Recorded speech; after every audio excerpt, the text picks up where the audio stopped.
Bismillahirrahmanirrahim. Assalamu alaikum wa rahmatullahi wa barakatuh. Dans ces petites vidéos-là, je vais essayer le maximum de vous expliquer qu'est-ce que al-ahruf as-sab'a, allati qalaha ar-rasul sallallahu alayhi wa sallam, les 7 parlers, ou les 7 versions, ou les 7 variantes de lecture. Et en plus, je vais continuer avec vous jusqu'à la compilation de le Coran al-Karim.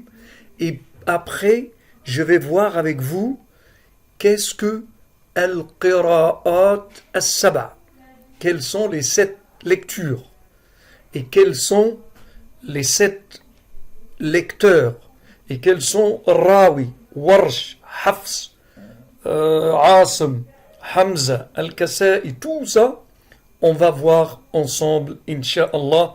Et si vous avez des questions, n'hésitez pas de mettre vos questions en bas. Inch'Allah, je vais essayer de vous répondre.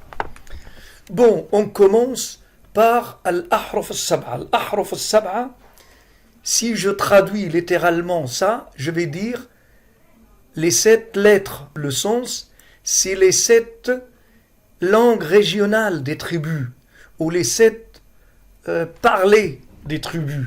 Vous savez très bien que les tribus d'Arabes à l'époque des prophètes, regardez bien, là c'est Taï, Asad, Bakr, Tamim, Hawazin, malgré le fait que tout ça c'est des Arabes, mais la prononciation parfois dans quelques mots, ils ne sont pas identiques.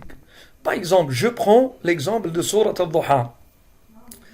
بسم الله الرحمن الرحيم والضحى والضحى والليل إذا سجى والليل إذا سجى ما ودعك ربك وما قلى ما ودعك ربك وما قلى وللآخرة خير لك من الأولى وَلَلْآخِرَةُ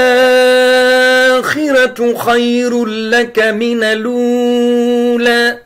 Vous avez vu la différence? Quelques légères différences de prononciation qui ne changent absolument le sens de la phrase ou le sens de verset. Mais il ne faut jamais penser que chaque mot, il y a cette version de prononciation. Non, dans quelques mots très précis, c'est-à-dire où les tribus arabes changent de prononciation. Seulement quelques mots très très limités dans le Coran. C'est pas dans le Coran on va lire en cette version chaque mot. Non. Regardez ce hadith que rapporté par Al-Bukhari. هذا الحديث الذي رواه الإمام البخاري. يقول عمر بن الخطاب رضي الله عنه. عمر بن الخطاب, il dit, je récapitule pour qu'on comprenne, j'étais dans la mosquée, j'ai entendu Hisham ibn Hakim, il récite un verset où c'est pas de la même façon que j'ai appris du prophète. Donc Omar ibn Khattab radiyallahu anhu, quand il a fini Hisham sa prière, il l'a tenu, il l'a emmené au prophète sallallahu alayhi wa sallam pour lui dire, voilà, je l'ai entendu en train de lire d'une autre façon que vous m'avez appris. Donc, Rasul sallam, il a dit, lâche-le, Omar, et après il a demandé Hisham de réciter, et quand il a fini, Hisham ibn Hakim, sa récitation, ce sahabi-là, le prophète a dit, Hakadha unzilat. Après il m'a demandé, c'est-à-dire il a demandé à Omar ibn Khattab de lire aussi, Gala, après il a répondu, ainsi cette sourate est-elle descendue. Qu'est-ce qu'il a dit après le prophète sallallahu alayhi wa sallam? Ce Coran a été descendu avec 7 harfs.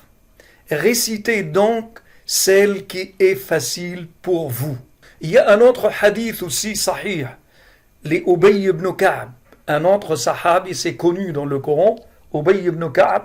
Déjà, il était entre 2 personnes qui récitaient d'une façon différente, et lui aussi, donc il y a 3 façons. Il était voir le prophète il a dit la même chose. Donc on comprend que le Coran, pour faire une souplesse, pour faire une flexibilité, pour faire une facilité aux Arabes, il est descendu dans quelques mots par des façons différentes. Tout ça, c'est pour une souplesse. Donc, le prophète, quand il y a un verset qui descend, il appelle les écrivains. Surtout, il faut retenir, s'il vous plaît, ce jeune homme qui s'appelle Zayd ibn Thabit. Il avait l'âge de 12 ans, et il est devenu le scribe du prophète sallallahu alayhi wa sallam. Même le prophète, il l'a demandé d'apprendre les autres langues, parce que c'est lui le traducteur et celui qui va écrire le Coran, qui va rester avec nous dans tout ce parcours-là de l'écriture du Coran. Wa sallallahu wa sallam ala sayyidina Muhammadin wa alihi wa sahbihi ajma'in.